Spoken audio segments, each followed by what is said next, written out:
अब जो तस्वीर आप देखने वाले हैं, जो दृश्य आपके सामने होगा, उसे देखकर आप चकित रह जाएंगे, गर्व महसूस करेंगे, आपका सीना फूल जाएगा कि हमारे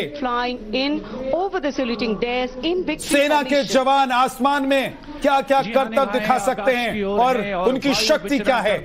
वायु गर्जन करते हुए भारतीय वायु और अब मैं कुछ नहीं बोलूंगा, जब तक ये फ्लाई पास्ट होगा तब तक मैं संजीव सर से कहूंगा कि सर, क्योंकि आप इसमें शरीक हो चुके हैं, इसकी अगुवाई कर चुके हैं, तो अब एक एक तस्वीर आपके सामने होगी हमारे दर्शकों के लिए, अगर आप उनको एक्सप्लेन करते हुए चलें। को जिसमें तो अभी जैसा कि बताया गया कि अभी फ्लाई पास्ट प्रारंभ होने वाला है और आप उत्साह देख सकते हैं दर्शकों में, सबकी निगाहें आसमान में हैं। ये जो पहली फॉर्मेशन आप देख रहे हैं, ये अपाची हेलीकॉप्टर्स हैं, ये जो कैप्टन प्रवीण सारथी, तो ये प्रवीण सारथी जो ग्रुप कैप्टन हैं, ये कमांडिंग ऑफिसर हैं इस हेलीकॉप्टर यूनिट के। कमांडर गौरव पठान, ये जो हेलीकॉप्टर्स हैं ये अमेरिका से लिए गए हैं और ये दुनिया के सबसे बेहतरीन अटैक हेलीकॉप्टर्स में से गिना जाता है।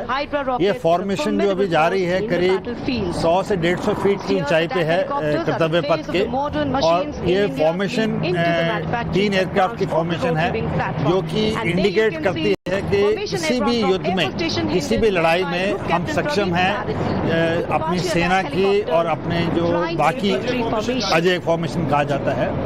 और एक और जानने वाली बात है जो कि बहुत सारे दर्शकों को ना मालूम हो, इस रिपब्लिक डे फ्लाई पास्ट पे जितने भी जहाज उड़ते हैं वो ट्विन इंजन एयरक्राफ्ट, उसमें 2 इंजन होते हैं।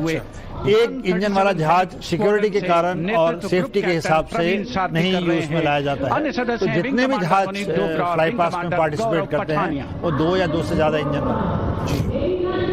और देखिए आगे आप जो फॉर्मेशन देखने वाले हैं, सतलुज फॉर्मेशन, और इस फॉर्मेशन में 2 डोनियर 228 AC और एक AN-32 एयरक्राफ्ट वीक फॉर्मेशन में उड़ान भरेंगे। सर, जो भारतीय नाम दिए गए थे कुछ साल पहले, उसमें AN-32 का नाम सतलुज दिया गया था, तो जो लीड एयरक्राफ्ट होता है उसके नाम से फॉर्मेशन का नाम रखा जाता है। तो ये आप देखेंगे कि एक AN-32 के ऊपर 2 डॉर्नियर 228 जो जहाज है वो फॉर्मेट करेंगे। इनकी ऊंचाई 250 से 300 फीट के ऊपर। वायु गर्जन, वायु विचरण, शौर्य साहस का परिचय। और अब बारी सतलुज फॉर्मेशन की, 2 डॉर्नियर और एक AN-32 transport helicopter, transport aircraft victory formation में उड़ान भरते हुए नजर आएंगे। Formation led by wing commander Pinak Ashok. एक तरह की स्किल चाहिए होती है। तो ये जो जहाज हैं डॉर्नियर वो भारत में निर्मित होते हैं HAL द्वारा कानपुर में, एंड जो AN-32 है वो एक बेसिकली एयरक्राफ्ट यूक्रेन से लिया गया था जो कि भारतीय वायुसेना में 1985 से सर्विस में है। तो करीब 40 साल से AN-32 सर्विस में है, और डॉर्नियर ऑफ कोर्स हमारे देश में ही निर्मित होते हैं और बहुत अच्छा काम कर रहे हैं। रक्षक फॉर्मेशन और अर्जुन फॉर्मेशन। रक्षक फॉर्मेशन, इस फॉर्मेशन में ICG से 3 डॉर्नियर 228 एयरक्राफ्ट विक फॉर्मेशन में उड़ान भरेंगे। जैसा मैंने आपसे पहले कहा था, जब कोस्ट गार्ड की टुकड़ी गई थी तो कोस्ट गार्ड भी इस फ्लाई पास्ट में पार्ट ले रहा है। ये आप देख रहे हैं क्रू, कोस्ट गार्ड के क्रू हैं, और ये जो एयरक्राफ्ट उड़ रहे हैं ये कोस्ट गार्ड के एयरक्राफ्ट हैं। एंड कोस्ट गार्ड भी सर्वेलेंस के लिए और रिकॉनेसेंस के लिए डॉर्नियर्स का प्रयोग करते हैं। इसके अंदर कैमराज और सेंसर्स लगे हुए हैं जो कि हमारी तट जो 7000 किलोमीटर की कोस्ट लाइन है सर्वेलेंस के काम। The Rakshak formation debuting on the Kartavya Path today for the maiden formation fly past Rakshak, the Dornier formation of the Indian Coast Guard. True to their motto, Vayam Rakshamaha, the coast guard के aircraft had rescued over 12,000 lives from the unforgiving ocean. The formation led by DIG Kamal Bharadwaj and other aircraft flown by DIG Siddharth Bhandari and Commandant Jayant Thorat. रक्षक formation राष्ट्रीय summer स्मारक के ऊपर से गुजरता हुआ। The Indian Coast Guard Dorniers capable of carrying out maritime reconnaissance, search and rescue, pollution response, maritime security, anti-piracy and assistance to fishermen at sea. And now the next formation, Arjun formation. Formation comprising 1C-130J Super Hercules aircraft. ये जो formation अभी आप देख रहे हैं, ये C-130 aircraft है, इसको पुलिस बोलते हैं। ये एयरक्राफ्ट भारत में 295 विमान एशॉन में C-130J एयरक्राफ्ट के 16 में और पूरी तरह से का नाम Arjun formation marshal of the air force Arjun Singh के नाम पर रखा गया है। नेतृत्व ग्रुप तो ये बॉर्डर एरियाज में और दूर दराज C-295 में विंग कमांडर सौरभ सिंह और विंग कमांडर हमारे स्पेशल फोर्सेस को ले जाने के लिए मेन कार्य है। Otherwise it has got reconnaissance and it is formatted by C-295 aircraft. जो नेक्स्ट एयरक्राफ्ट आ रहे हैं ये आप देखेंगे, ये Su-30s हैं। ये नेत्र फॉर्मेशन है और ये जो नेवी का P-8I है, ये बोइंग का एयरक्राफ्ट है जो मैरीटाइम रिकॉनेसेंस के लिए यूज होता है। ये उस पे भारतीय वायुसेना के 2 Su-30 फॉर्मेट कर रहे हैं। ये भी पहली बारी ऐसा हो रहा है कि ये जो एयरक्राफ्ट है उस पे फॉर्मेट करके कर्तव्य पथ को फ्लाई पास कर। जी बिल्कुल, और मैं जरा कहूंगा कि देखिए नीले आसमान में कितना शानदार ये नजारा है। मौसम भी आज बहुत अच्छा है, एकदम जैसा आप सोच सकते हैं कि नीले आसमान में आपको इस तरह का दृश्य दिखाई दे। हमारी शक्ति का परिचायक ये दृश्य जिसे आप देख रहे हैं, और मौसम ने साथ दिया है। आपको इस बार न धुंध दिखाई दे रही है ना मौसम की वजह से इस दृश्य में कोई आसमान को चीरते बीच में आपको बाधा पहुंच रही है और आसमान को चीरती हुई ये भीम फॉर्मेशन अब आपके सामने है सर। एक C-17 एयरक्राफ्ट आप जो देख रहे हैं और उसके साथ 2 Su-30 साथ में फॉर्मेशन कर रहे हैं। एंड ये जो एयरक्राफ्ट है C-17, इसका नाम ग्लोब मास्टर है और ये करीब 70 टन लोड कैरी कर सकता है। और ऑफ कोर्स जो Su-30 हैं वो हमारे फ्रंट लाइन एयरक्राफ्ट है भारतीय वायुसेना ग्रुप कैप्टन समीप तेजावन के नेतृत्व में संदीप तेजावन इसको लीड कर रहे हैं फॉर्मेशन को C-17 से। एंड ये जो फॉर्मेशन है ये कम से कम 600 किलोमीटर की स्पीड से इस वक्त निकल रही होगी आपके सामने से। एंड कितना सुंदर दृश्य है कि ये एयरक्राफ्ट जो Su-30 हैं ये पील ऑफ कर रहे हैं और अपना ट्रेल छोड़ते हुए जा रहे हैं, जो कि दूर दूर से लोगों को जो देख रहे हैं फ्लाई पास्ट को एयरक्राफ्ट को ट्रैक कर सकते हैं। ये मनमोहक दृश्य और ये आपको ये भी प्रतीत कराने वाली तस्वीर है कि देखिए आसमान में हमारी ताकत क्या है। अब अगली फॉर्मेशन अमृत फॉर्मेशन जिसमें 5 जगुआर विमानों को एरो हेड फॉर्मेशन तैयार करते हुए दिखाया जा रहा है।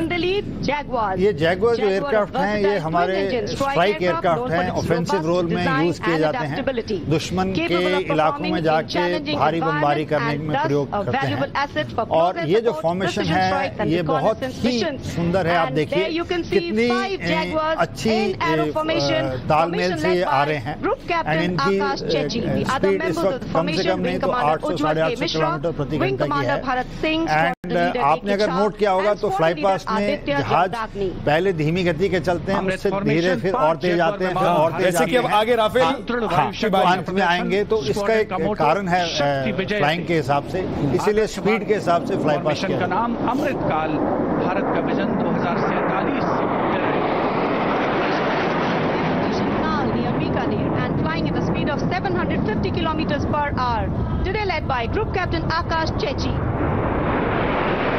बाज की तरह आसमान को चीरते हुए आगे बढ़ती हुए ये फॉर्मेशन में आप देख रहे हैं जिसको अमृत फॉर्मेशन कहा जाता है। जगुआर विमान है हमारे, और जैसा कि संजीव सर बता रहे हैं कि इसका इस्तेमाल होता है जब आपको बमबारी करनी होती है। तो अपने दुश्मनों को अगर निस्ताबूद करना है, राख करना है, मिट्टी में मिला देना है, तो ये परवाज भरते हैं आसमान में। इसके बाद अब फॉर्मेशन के बाद अब बारी होगी वज्रांग फॉर्मेशन की, और ये वज्रांग फॉर्मेशन में 6 राफेल विमानों को आप देख रहे हैं। ये आप देख लीजिए अति आधुनिक जहाज जो भारतीय वायुसेना में है, ये आपके सामने अभी फ्लाई पास कर रहे हैं। और ये जो रफाल जहाज हैं ये एक ऐसी फॉर्मेशन में जा रहे हैं जो कि हम जब दुश्मन के इलाकों में जाते हैं स्ट्राइक करने के लिए, इस हिसाब से से टक इन होके जाते हैं। और ये एक अद्भुत दृश्य है जो आप देख रहे हैं कि भारत के जहाज इतनी तेजी से आपके सामने से गुजर गए हैं। और ये जहाज अलग अलग एयरबेस। बजरंग फॉर्मेशन क्या होता है जरा इसके ये नाम दिए जाते हैं, ये जो भारतीय नाम दिए गए हैं उस फॉर्मेशन को, उन जहाजों को, उसके नाम से ये अब आप थ्रिल देखेंगे आसमान में, और त्रिशूल फॉर्मेशन में देखेंगे आप सुखोई 30 विमान को। त्रिशूल फॉर्मेशन में तीन जहाजों की जो फॉर्मेशन रहती है उसको त्रिशूल फॉर्मेशन कहते हैं। किलोमीटर प्रति घंटे की और ये 900 किलोमीटर की है। और ये जो फ्लेयर्स फायर कर रहे हैं जहाज, ये बेसिकली अगर दुश्मन अटैक करता है तो उसके मिसाइल्स और उनको हटाने के लिए, डिस्ट्रॉय करने के लिए, उनको डिस्ट्रैक्ट करने के लिए ये यूज किया जाता है। And Wing Commander Abhimanyu Singh, all from 15th Squadron. And there you can see the Trishul formation comprising 3 Sukhoi 30 MKI air dominance fighter aircraft flying at a speed of 900 kilometers per hour. की speed से आपके सामने से गुजर रहे हैं 3 Su-30 विमान, जिनका विजय नाद सुनकर रोमांच महसूस किया जा सकता है। हवा में विलीन होते हुए ये भी बताइए कि जब ये हम लोग कर्तव्य पथ पर देख रहे हैं, सालों से इस तरह के फॉर्मेशंस हम लोग तस्वीरों में देखते हैं, तो ये विमान उड़ान कहां से भरते हैं? मौसम के हिसाब से सारे वायुयानों को कुछ दिन पहले राजस्थान के बेसिस पे ले जाया जाता है। अच्छा। क्योंकि इस समय में नॉर्थ इंडिया में विजिबिलिटी बहुत खराब रहती है। आज एक बहुत अच्छा दिन है जब विजिबिलिटी अच्छी है। और अब देखिए, अब सर विजय फॉर्मेशन, आखिरी फॉर्मेशन इस वक्त आसमान में नजर आने वाला है। इस कार्यक्रम में एक रफाल 900 किलोमीटर प्रति घंटे की रफ्तार से उड़ान भरने के लिए तैयार है और 300 मीटर की ऊंचाई पर कर्तव्य पथ के वाटर चैनल पर ये नजर आएंगे। ये विमान वर्टिकल चार्ली का कर्तव्य, ये एक मैनूवर होता है जिसमें जहाज 1000 किलोमीटर के स्पीड से आके ऊपर वर्टिकल चार्ली करता है। इसमें हवा में रोल किया जाता है जैसा कि आप इसमें देख रहे हैं दृश्य में। और इसके अंदर जो स्ट्रेस लगता है एयरक्राफ्ट के और पायलट के ऊपर, वो बहुत ही हाई ग्रेड का होता है। उसके अंदर आप ग्रेविटी के अगेंस्ट अपने शरीर को और इस मशीन को खींच रहे हैं और उससे सारी जो बॉडी पे जो ग्रेविटेशनल फोर्स लगती है वो कम से कम 6 या 7 गुना। सर इसकी ट्रेनिंग तो बहुत सालों कैसे होती है? बहुत होती है, वो मैं किसी और दिन आपके साथ, मतलब लंबी कहानी है, लंबी कहानी है उसको सुनने के लिए भी आपको 15-20 मिनट कम से कम चाहिए। तो लेकिन देखिए कि ये भारत की शक्ति का इस वक्त आप मुजाहिरा देख रहे हैं आसमान में, भारत की शक्ति के प्रतीक। ये आसमान में जो दृश्य है वो राफेल, ये रफाल 900 किलोमीटर प्रति घंटे की रफ्तार से उड़ान भर रहा था, जिसे आप आसमान में इस वक्त देख रहे थे। 300 मीटर की ऊंचाई पर कर्तव्य पथ के वाटर चैनल पर ये नजर आया और वर्टिकल चार्ली करतब करता हुआ, जैसा कि संजीव सर बता रहे हैं कि कैसे ये पूरी तरीके से अपने आप को पलट देता है और फिर वापस उसी फॉर्मेशन में आता है जिसमें ये उड़ान भरता है। और ये बेहद ही रोमांचित करने वाला नजारा होता है। अब सोचिए जो इतना रोमांचित कर रहा है, उसकी प्रैक्टिस और उसकी ट्रेनिंग कितनी मुश्किल होगी और कितना वक्त लगता होगा। लेकिन आज का ये कार्यक्रम अब अंतिम पड़ाव की तरफ बढ़ता हुआ। अब वक्त है राष्ट्रगान का। राष्ट्रपति यहां से कुछ ही देर में प्रस्थान करेंगी। आप तस्वीरों में आप देख रहे हैं कि राष्ट्रपति के जो अंगरक्षक हैं वो आपको आते हुए दिखाई दे रहे हैं। A solid, inclusive and deeply valued constitution that guides our journey as a सशस्त्र सेनाओं के सुप्रीम कमांडर और राष्ट्रपति श्रीमती द्रौपदी मुर्मू को राष्ट्रपति भवन ले जाने के लिए अब राष्ट्रपति के अंगरक्षकों को आप देख रहे हैं और इस समारोह को बेहद सुंदर बनाते हुए अंग्रेजी और हिंदी दोनों में आपने देखा कि कैसे जो कार्यक्रम है उसके दौरान लगातार आपने इस पूरे कार्यक्रम के बारे में जानकारी भी ली। national anthem and then they will escort the supreme commander of the armed forces, the president of India, Srimati इस कर्तव्य पथ वाले कार्यक्रम chief guest को अब अंतिम रूप दिया जा रहा है। यहाँ से हमारी राष्ट्रपति जब निकलेंगी राष्ट्रपति भवन के लिए, उसके बाद जो बाकी गणमान्य मेहमान हैं वो भी प्रस्थान करेंगे। तो कर्तव्य पथ से होता हुआ ये पूरा कार्यक्रम आज लाल किले तक पहुंचता है। ये जितने भी मार्च आपने देखे हैं, परेड में शामिल जितने भी कार्यक्रम आपने देखे हैं, ये सभी लोग यहां से आगे बढ़